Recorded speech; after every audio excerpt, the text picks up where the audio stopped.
폴린산을 실제로 주면 얼마나 좋아지냐? 어떤 인산이 좋은 인산이냐? 인산이 왜 이렇게 불용화가 쉽게 되냐? 그래서 인산은 어떤 걸 사용해야 되냐? 그래서 결론은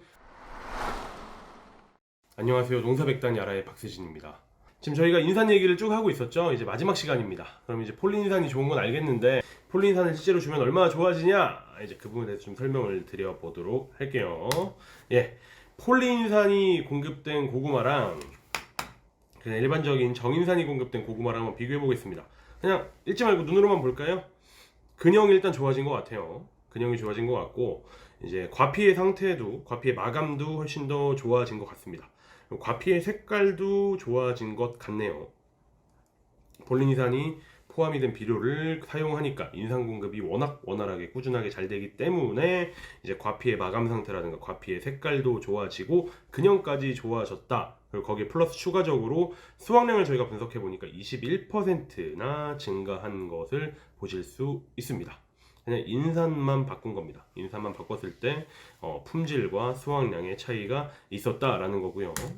이제 그 다음 이제 포도입니다. 포도는 다른 과수들보다 일단 청근성 작물이죠. 뿌리 발달이 많이 빈약합니다. 특히나 이제 샤인머스켓 부분을 볼 건데요. 샤인머스켓 폴린산이 공급된 샤인머스켓을 파보니까 새뿌리의 발달이 워낙 원활하게 잘 돼 있더라라는 거예요. 새뿌리의 발달이 잘 돼 있으면 당연히 양분과 수분의 흡수가 원활하겠죠. 양분과 수분의 흡수가 원활하니까 나무의 수세가 향상이 되고 나무의 수세가 향상이 되면 광합성 뭐 잘할 수 있을 거고 광합성 잘하다 보면은 당연히 샤인머스켓의 품질도 좋아지고 당도도 좋아지고 크기도 적당해지고 수확량도 많아지는 건 당연한 사실이죠. 어쨌건 폴린산이 뿌리 발달과 이렇게 큰 밀접한 관계가 있다라는 거예요. 그 다음 보실까요? 이제 양액재배로 넘어갑니다. 이제 토마토 부분 보실게요. 4주 정도 저희가 수확량 분석을 했습니다. 일반적인 정인산 공급했고요. 폴린산 공급했습니다. 정인산 공급한 거 4주에 4.4kg 땄습니다. 폴린산 공급한 거 4주에서 5.1kg 땄어요. 계산을 해보면 15.9%, 16%가량 수확량이 증가했다라는 거죠. 지금 5.1kg에게 4.4kg, 겨우 뭐 700g이라고 생각하시면 안 됩니다. 토마토 같은 경우 농사 직접 하시는 분들 알겠지만 20하방까지도 땁니다.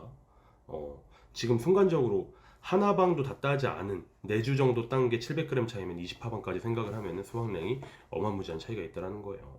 이 숫자를 보시지 말고 16% 수확량이 증가했다라는 거를 보셔야 됩니다. 16% 수확량 증가는 다른 것도 아니라 그냥 인산의 차이에 의해서 이 정도의 수확량이 증가했다라는 거고요. 이번에 이제 파프리카입니다. 착색 단고추 보시면은요, 3.6kg. 폴린산 공급된 게 3.6kg, 정인산 공급된 게 2.0kg 순간적으로 본 거고요. 이제 마지막까지 저희가 추적 조사를 했습니다. 한 줄 심어진 거 다 추적 조사를 했을 때 FK 폴리인산이 공급되어지는 것은 250kg 정도, 관행적인 정인산 공급된 게 224kg, 수확량 차이가 한 11% 정도 증가했다라는 거죠. 순간적으로는 80% 이상 증가했지만 끝까지 가보니까 결국엔 11%까지 증가하더라. 이 이유는 결국에 뿌리 발달 이랑 연관이 될 것 같아요. 폴린산에 대해서 다시 한번 복습해 볼까요? 슬라이드는 없지만 일단 뿌리 발달 잘 된다고 했고, 뿌리 발달 잘 되면은 양분과 수분의 흡수율이 늘어난다고 말씀드렸고, 이제 두 번째로 말씀을 드렸던 게 이제 금속 양이온이죠. 금속 양이온들의 킬레이트 역할을 한다. 킬레이트 역할을 해서 금속 양이온들의 흡수율이 증가가 된다라는 건 또 다음 슬라이드 칼슘이랑 마그네슘이 얼마나 많이 잘 흡수되고 있나 보실 수 있을 것 같아요. 예, 바로 나오네요. 칼슘 흡수율이 30% 증가한다라는 거예요. 그 이유는 뿌리 그냥 사진만 보시죠. 일반적인 정인산 공급된 곳이랑 폴린산 공급된 곳 보시면 뿌리의 밀도 자체가 굉장히 좋아졌다라는 거 보실 수 있을 것 같아요. 여기 뭐 듬성듬성 하잖아요. 빈 부분들이 있습니다. 여기는 아주 빽빽하죠. 빈 공간이 없어요. 빈 공간이 없이 뿌리가 아주 잘 발달이 되어지고 있습니다. 건조를 해봤어요. 나중에 건조해서 뿌리 중량을 재보니까 정인산 공급된 곳이랑 이제 폴린산 공급된 곳 비교를 해봤어요. 건조해서 뿌리 중량을 재보니까 폴린산이 공급된 곳이 무려 70% 가까이 더 무겁더라. 무게랑 부피랑 정비례하는 건 아니지만 무게가 70% 가까이 증가했다는 것은 그만큼 더 빽빽하게 부피가 발달하고 새뿌리들, 백색의 세근이라는 표현, 백색의 가는 뿌리라는 표현 쓰는데 그 백색의 가는 뿌리들이 굉장히 촘촘하게 잘 발달되어지고 있다라는 얘기예요. 실제 그림 보시면 더 이 그림에서 더 쉽게 보실 수 있겠네요. 이게 백색의 세근들이죠. 이게 아주 그냥 양분과 수분을 잘 흡수하는 효자 뿌리입니다. 효자 뿌리들이 잘 발달이 되어지고 있다라는 거예요. 특히나 아까 제가 칼슘 흡수율이 30% 증가한다고 말씀드렸잖아요. 그 이유는 이것 때문이에요. 백색의 세근들이 계속 이제 발달을 하다 보면 백색의 세근 끝에는 칼슘을 아주 잘 흡수할 수 있는 칼슘 흡수축이 따로 존재합니다. 백색의 세근이 많이 발달했다. 폴리인산을 꾸준하게 공급을 했다. 백색의 세근들이 많이 나왔다. 그래서 칼슘 흡수층이 많아졌다. 칼슘 흡수율이 좋아졌다. 그래서 칼슘 흡수율이 30% 가까이 증가한다는 얘기죠. 조금 더 자세하게 숫자로 보도록 하겠습니다. 정인산 중고, 정인산 중 파프리카, 폴리인산 40%준 파프리카, 나머지 60%는 정인산, 폴리인산 80%준 파프리카, 나머지 20%는 정인산. 뭐가 더 좋겠어요? 당연히 오른쪽 게 제일 좋겠죠. 오른쪽 게 실제로 얼마나 좋은가 한번 보시죠. 칼슘만 보실게요. 뭐 단위는 마이크로몰 퍼 킬로그램인데 그럼 단위는 그냥 잠깐 접어두시고, 칼슘이 650, 이쪽은 칼슘이 710, 이쪽은 칼슘이 980, 칼슘이 980이 더 좋겠죠. 참고로 이것은 건물중입니다. 파프리카를 그냥 건조한 다음에 그게 칼슘이 얼마나 포함이 되어 있나 저희가 분석을 한 거예요. 칼슘이 980이 들어있다. 650에서 980까지 칼슘 함량이 증가했다. 말린 파프리카에. 실제로 마그네슘 같은 경우는 194, 214, 263, 194에서 263까지 말린 파프리카에 마그네슘 함량이 증가하고 있다.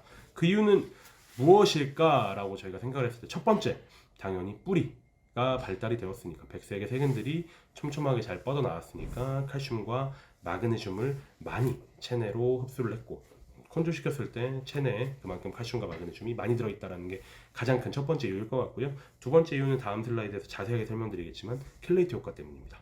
킬레이트에 대해서 살펴보도록 하시죠. 애초에 이제 킬레이트라는 게 결국엔 의약용으로 나온 거예요. 잘 흡수가 안 되는 위산에 녹는 그런 영양소들을 좀 감싸기 위해서 만들어진 의약용 기술인데요. 이게 이제 비료 쪽에 폭넓게 적용이 되고 있는 거죠. 아시다시피 배지나 토양의 산도에 따라서 산성이냐 알칼리성이냐에 따라서 이제 양분의 흡수율이 바뀌잖아요. 그런 흡수율을 꾸준하게 유지해주기 위해서 미량 요소들이나 금속 양이온들을 감싸고 있는 게 바로 킬레이트 기술이죠. 그리고 킬레이트 에이전트는 보통 유기물이 담당을 하고요. 하지만 폴리인산은 그런 킬레이트는 아니지만, 유기물은 아니지만 킬레이트와 같이 일반적인 금속 양이온들을 감싸주는 역할을 할 수 있다는 겁니다. 그렇기 때문에 전 슬라이드에서 칼슘과 마그네슘 불용화시키지도 않고 감싸서 같이 흡수가 돼서 칼슘 마그네슘 함량이 증가한 것도 있고요. 다시 보시면은 망간이랑 구리죠. 일반 정인산 사용한 곳이랑 폴리인산 사용한 곳, 일반 정인산 사용하신 곳이랑 폴리인산 사용한 곳에 망간과 구리 흡수량도 차이가 있다. 왜? 폴리인산의 킬레이트 역할 때문입니다. 이런 좋은 제품들을 근데 뭐 실험을 많이 해봤냐라는 질문을 많이 듣습니다. 나는 이거 한 번도 안 해봤는데 믿을 수 있는 제품이냐? 믿으셔야 됩니다. 시설재배 쪽, 수경재배 쪽에 가장 선진화된 지역이 흔히들 우리가 네덜란드, 벨기에 이렇게 많이 꼽잖아요. 거기서 웬만한 작물들에는 슈퍼 FK 폴리인산을 다 실험을 했습니다. 이렇게 원예용 작물들, 채소들과 절화, 분화, 화해류들 다 실험을 했어요. 토마토, 파프리카, 오이, 가지, 장미, 거베라 다 실험을 했었던 거죠. 이렇게 1999년부터 나온 지도 오래됐어요. 거의 23년 됐죠. 23년 동안 꾸준하게 웬만한 모든 작물들의 실증 실험을 하고 이제 유럽에서 믿을 수 있는 제품이다라고 공식 인증을 받은 후에 한국으로 넘어온 제품이니까 믿고 사용하셔도 되는 제품이 바로 폴리인산 제품입니다. 그래서 이런 폴리인산이 포함된 야라의 제품 뭐가 있냐? 왜냐면 이거 보시면 당연히 사고 싶으실 거 아닙니까? 사주시고 싶으시니까 궁금해하시니까 제가 말씀을 드릴게요. 이제 하나는 토경용 제품에 들어있고 또 하나는 수경용 제품에 들어있다라는 건데, 토경용 제품 먼저 보실까요? 토경용 제품, 야라 밀라 시리즈라고 적혀 있습니다. 밀라 종류가 많아요. 종류별로 작물마다 어떤 종류를 얼만큼 어느 시기에 줘야 되는지는 댓글을 남기시건 저희한테 카카오톡 문의를 주시건 아니면 회사로 전화를 주시건 하시면 제가 상세하게 알려드리도록 하겠고요. 어쨌건 폴리인산 내용만 보도록 하겠습니다. 이 복합비료 제품에는 폴리인산이 11% 들어있습니다. 이 11% 중에 25%는 폴리인산, 45%는 수용성 정인산, 30%는 구용성 정인산입니다. 야, 니네 폴리인산 엄청 좋다고 하더니 폴리인산 이만큼밖에 안 들어있냐? 다 저희가 작물별로 맞춤 설계를 한 건데요. 그 이유를 한번 살펴볼게요. 수용성 정인산, 아무래도 수용성이니까 초기에 이용하기 가장 유리한 형태의 인산이겠죠. 구용성 정인산, 구연산에 녹으니까 초기보다는 중기, 후기에 인산에 이용할 수 있도록 저희가 설계한 겁니다. 폴리인산 불용 없이 새뿌리 근처까지 가서 꾸준하게 공급이 되는 전 작기에 꾸준하게 이용할 수 있는 폴리인산까지, 그래서 초기, 중기, 후기 꾸준하게 인산을 공급할 수 있는 형태로 저희가 설계했다라고 보시면 될 것 같고요. 이제 수경용 제품입니다. 수경용 제품이라 함은 그냥 유리하우스, 유리 온실에서 짓는 파프리카, 토마토, 딸기라든가 아니면 그냥 일반적인 토경하우스에서 짓는 오이, 뭐 호박, 딸기, 상추 이런 제품들에 다 사용하실 수 있는데요. 사용하시는 방법도 굉장히 간단합니다. 이게 결국에는 액상 인산 칼륨 제품이에요. 액상 인산 칼륨 제품인데 인산부터 보시면 한 19% 정도의 인산이 들어있는데 70% 무려 70%가 제가 그렇게 강조드리던 폴리인산입니다. 나머지 30%는 슈퍼 FK 폴리인산이에요. 무슨 차이냐면요, 슈퍼 FK 폴리인산이 폴리인산보다 조금 더 효율이 좋습니다. 그 이유는 정인산과 정인산이 사슬로 연결되어 있는 게 폴리인산이라고 했잖아요. 슈퍼 FK 폴리인산은 정인산이 사슬로 더 많이 연결이 되어 있습니다. 폴리인산보다 더 사슬 구조가 많다는 얘기예요. 사슬 구조가 많기 때문에 토양 내 이동성을 더 개량시켰고요. 그리고 토양의 불용화되는 것을 더 적게 만들었고, 킬레이트 효과는 더욱더 강하게 나타나죠. 그런 슈퍼 FK 폴리인산이 30%, 그리고 좋은 또 폴리인산이 70% 가까이 들어있는 액상 인산 칼륨 제품입니다. 사용법 말씀드리겠습니다. 요거 같은 경우는 그냥 일반적으로 양액하시는 분들께서는 MKP 많이 사용하십니다. 인산 칼륨 제품들, 흔히 동간 분들은 1인산 가리나 인산 가리라고 표현하시는데, 그 제품 4kg을 사용하지 마시고 기존 사용하시던 거에 4kg을 줄이고 이 제품 10L로 대체하시면 됩니다. 아니면은 8kg을 사용하지 마시고 이 제품 20L로 대체하시던지. 저희는 20L까지의 사용만 권장을 하고 있습니다. 그리고 일반적인 토경 간주 같은 경우는 어차피 간주하시는 거 오이 같은 경우는 2에서 3일에 한 번인데, 다른 일반적인 작물들은 5에서 7일 또는 7에서 10일에 한 번 정도 물로 함께 비료를 관주하시잖아요. 그때마다 이 제품 1에서 1.5L 정도를 관주하시면은 폴리인산이 공급되는 효과를 잘 보실 수 있습니다.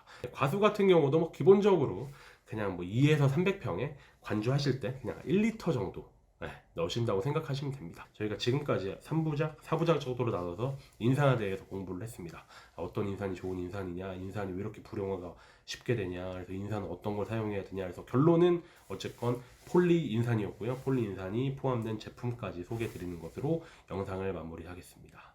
궁금하신 것은 언제든지 저희 쪽에 전화를 주시건 카카오톡 친구 추가를 하셔가지고 카톡을 주시건 댓글을 달아주시면 될 것 같고요. 오늘은 여기까지입니다. 감사합니다.